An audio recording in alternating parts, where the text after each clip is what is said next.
কারিগরি শিক্ষায় নয়া উদ্যোগ জর্জ টেলিগ্রাফ ট্রেনিং ইনস্টিটিউটে আয়োজিত হলো স্কিল ফেয়ার 2024।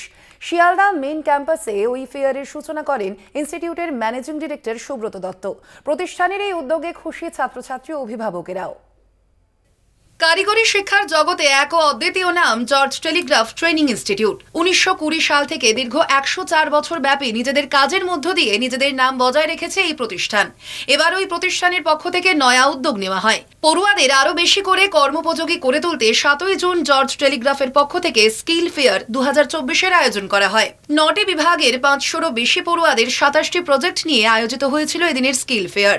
অনুষ্ঠানে উপস্থিত ছিলেন সমাজের বেশ কিছু শিল্পপতি ও বিশিষ্ট ব্যক্তিরা। অংশগ্রহণকারী সকল দর্শকরা পড়ুয়াদের উদ্ভাবনী প্রকল্পগুলি দেখে তাদের দক্ষতার ভূয়সী প্রশংসা করেন। এই আয়োজন করতে পেরে আপ্লুত প্রতিষ্ঠানের ম্যানেজিং ডিরেক্টরও।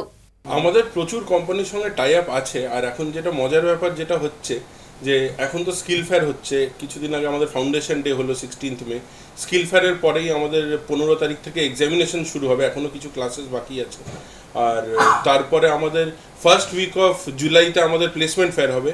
প্লেসমেন্ট ফেয়ারে সব কোম্পানিরা রিক্রুটার্সরা এখানে আসে, তারা আমাদের স্টুডেন্টদের চাকরি দেয়। পুরো 100% আমাদের যত স্টুডেন্টরা চাকরি করতে চায়, কিছু কিছু স্টুডেন্ট আছে যারা ফার্দার স্টাডিজে যায়, কিছু কিছু স্টুডেন্ট আছে যারা অন্টারপ্রেনারশিপে যায়, কিন্তু যারা চাকরি করতে চায় 100% সবাই চাকরি পায়।